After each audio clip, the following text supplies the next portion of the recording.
Hi, welcome to everything production. ரொம்ப நாளைக்கு பிறகு இன்றைக்கி ஒரு படம் ரிவ்யூ பண்ண போகிறோம். பார்த்தீங்கன்னா மதகஜ ராஜா. ஸோ இந்த படத்தை பார்த்தீங்கன்னா 12 வருஷத்துக்கு அப்புறம் வெளியிட்டிருக்கிறாங்க. ஸோ இந்த படத்தோடைய டேட்டா சேவ் பண்ணி வச்சுருக்காங்க. ஸோ இது ஃபஸ்ட்டு நமக்கு இதில் பார்த்தீங்கன்னா முக்கியமாக நம்ம டேட்டா அந்த டீமுக்கு கண்டிப்பாக தேங்க்ஸ் சொல்லணும். ஏன்னா பார்த்தீங்கன்னா ஒரு 12-13 வருஷம் ஆச்சு. இன்னும் நம்ம இந்த படத்தை போய் பார்க்கணும்னு வச்சுங்களேன்.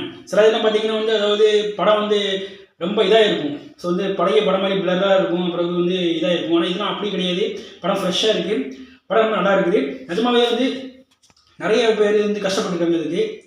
அதாவது இது முக்கியமாக விஷால் அண்ணனுக்கு ஒரு கம்பேக்னு சொல்லணும். அதெல்லாம் பார்த்தீங்கன்னா சுந்தர் சி சார் நிறைய சேனல் படம் எடுக்கிற நிறைய டேரக்டர்ஸ் இருக்காங்க. ஸோ பார்த்தீங்கன்னா அதாவது மணிரத்னம் சார் ஒரு டைரக்ஷனில் ஒரு இதில் எடுப்பாங்க. அப்புறம் கௌதமேனன் சார் ஒரு இதில் எடுப்பாங்க. அப்புறம் சங்கர் சார். ஸோ இந்த மாதிரி நிறைய பேர் இருக்கிறாங்க. ஆனால் இன்னும் பார்த்தீங்கன்னா சுந்தர் சி படம் நமக்கு தனியாக தெரியும். ஏன்னா அவங்க பார்த்தீங்கன்னா அந்த நேரத்தில் நிறைய இதில் காமெடி படங்களாக இருந்தாலும் சரி தான், இல்லை ஒரு ஹரர் மூவியாக இருந்தாலும் சரி தான், நிறைய படங்கள் பார்த்தீங்கன்னா கரெக்டாக பிசை திட்டாமல் எடுக்கக்கூடிய ஆள். ஏன்னா மற்ற படங்கள் கூட நம்ம எப்படி எடுத்தாலும் பரவாயில்ல. ஆனால் இந்த படங்கள்லாம் பார்த்தீங்கன்னா ஒரு கமர்ஷியல் ஒரு 2 நேரம் மூவி அப்படிங்கும்போது இது லைட்டாக நம்ம பிசை திட்டினாலுமே படம் வேறு மாதிரி மாறி போகும். ஸோ படத்தில் லாஜிக் நம்ம பார்க்க முடியாது. ஏன்னா அப்படி தான் இருக்கும். நான் கலகலப்பு ஒன்று பார்த்துருக்கோம். ஸோ கலகலப்புலாம் நான் போய் தியேட்டரில் போய் பார்த்துட்டு ரொம்ப வயிறு விட்டு சிரிச்சோன்னு சொல்லணும். ஸோ அந்த இருக்கும் கலகலப்பு 1. ஸோ 2 நல்லாயிருக்கும். ஸோ இந்த மாதிரி அந்த ஜானல் நிறைய எடுத்துகிட்டு இருக்கிறாங்க. அதேமாதிரி பார்த்தீங்கன்னா ரொம்ப ஒரு சின்ன விஷயம் என்னன்னா அவர் எடுத்த ஒரு அன்பேசும் அப்படிங்கிற ஒரு படத்துக்கு ரெகக்னிஷன் கிடைக்கல. அதான் சின்ன வருத்தப்படக்கூடிய விஷயமா இருக்குது. மற்றபடி பார்த்தீங்கன்னா சுந்தர் சேவனை பொறுத்தவரை எல்லாமே ஓகே. அதே மாதிரி பார்த்தீங்கன்னா ஸோ இந்த இவங்க விஜய் ஆண்டனியும் அப்படி தான் பண்ணியிருக்கிறாங்க. பேக்ரவுண்ட் மியூசிக்லாம் சூப்பராக ஸ்கோர் பண்ணியிருக்கிறாங்க. ஸோ படத்துக்குள்ள கதையை பற்றி வருவோம். ஸோ பார்த்தீங்கன்னா ஃபுல்லாக 2 ஃப்ரெண்ட்ஸ் இருக்கிறாங்க. அந்த 2 ஃப்ரெண்ட்ஸ் வச்சு தான் மையம் வச்சு படம் மூவாயிட்டு இருக்குது. அப்புறம் இதில் பார்த்தீங்கன்னா எல்லாருமே நடிச்சிருக்கிறாங்க. ஸோ யாரெல்லாம் பார்த்தீங்கன்னா நம்ம மணப்பலா சார் நடிச்சிருக்கிறாங்க. இப்போ மணிவண்ணன் சார் நடிச்சிருக்காங்க. ஸோ அவங்களாம் இப்போ நம்மள்ட்ட இல்லை. இதனால் அந்த படத்தில் பார்க்கும்போது நல்லா நிஜமே நல்லா இருக்குது. அப்புறம் சடகோபன் ரமேஷ் நடிச்சிருக்காங்க. ஸோ அப்புறம் முக்கியமான கேரக்டர் பார்த்தீங்கன்னா விசாலன் நடிச்சிருக்கிறாரு. அப்புறம் அஞ்சல் நடிச்சிருக்கிறாங்க.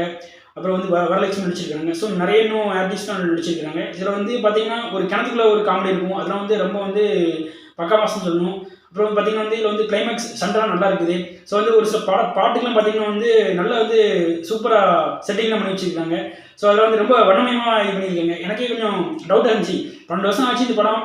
ஸோ இப்போ இவ்வளோ ஃப்ரெஷ்ஷாக இருக்குன்னா பெயிண்ட் பெயிண்டில் ஏதாவது முக்கிய ஃபிலிம் ஏதாவது மாற்றி வச்சுட்டாங்க அப்படிங்கிற மாதிரியே தோணுது.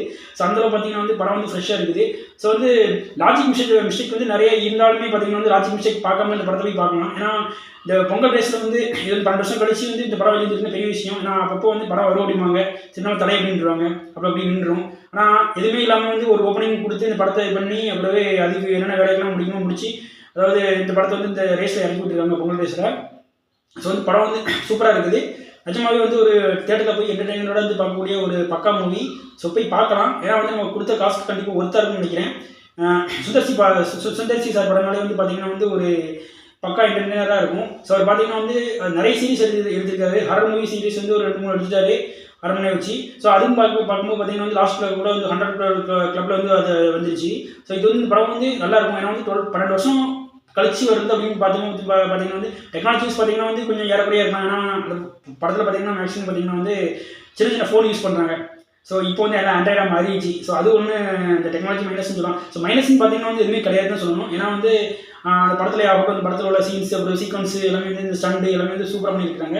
ஸோ இதில் பார்த்தீங்கன்னா ஒரு கடத்தை விஷால் என்ன பார்த்தீங்கன்னா 6 பேக்னு சொல்லுவாங்க. ஸோ ரொம்ப கஷ்டப்பட்டுருக்காங்க.